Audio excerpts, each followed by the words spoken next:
Thank you very much, Sir David, and it's a pleasure to serve as your chairmanship, as always. I'd like to congratulate the Honourable Member for Bath and Waveney for their work on this matter and indeed for securing this debate this afternoon. They've both laid out the huge potential there is for if we were to enable greater community energy across these islands.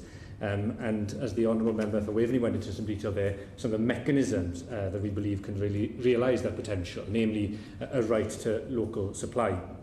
In advance of the debate, Sir David, I've been contacted by supportive members from all political parties, but who were unfortunately unable to attend this afternoon's debate. They include the Honourable Members for the Gower, for Preseli Pembrokeshire, for Bristol West, Milton Keynes North, North Down, Brent North, Nottingham South, Kingston upon Hull North, Norwich South, Glasgow East, Brighton Pavilion, Bristol East, Falkirk, Richmond Park, Romford, Lancaster and Fleetwood, East Ham and Nottingham East. The point being, Sir David, that this is an issue that enjoys a considerable cross-party support. And I was delighted to be one of the cross-party group of some 250 members who supported the Honourable Member for Waveney's local electricity bill that was introduced in our session. That bill, of course, would have proposed a mechanism to implement a right to local supply. And as the Honourable Member for Waveney mentioned in his remarks, it is something that has quite an impressive and broad coalition of support behind it. There's a national campaign coordinated by Power for People that comprises a coalition of 76 national NGOs, charities and trade associations, and 70 local councils. Impressively, 3 of the 6 distribution network operators, the companies which own and run the UK's regional energy grids, publicly support the campaign as well and back the calls for a right to local supply as enunciated in the local electricity bill of last session. Now, it is worth reiterating that a right to local supply was specifically recommended by the Environmental Audit Committee in their welcome and very thorough investigation into how to enable more community energy generation.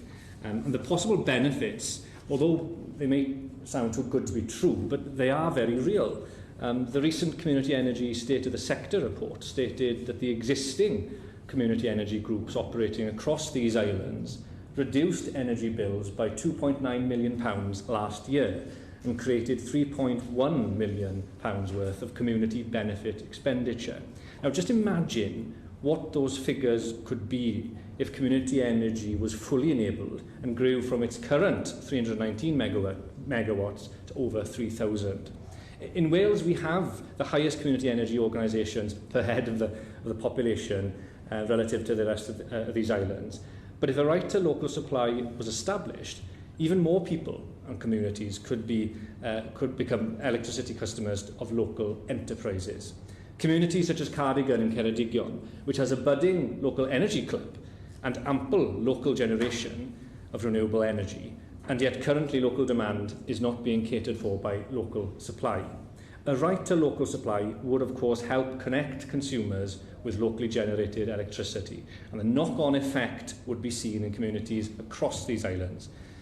This measure, of course, is not just about addressing the climate crisis, as important as that is. It is also about supporting more local, skilled jobs and cheaper energy bills. So, David, it's very much a win-win-win. And it can be done. And so while we welcome the government's support of the principle, we believe if we work together with the Minister and her department that we can get the detail right and enact a local electricity bill which enshrines that right to local supply. And I hope the Minister will be open to such a meeting.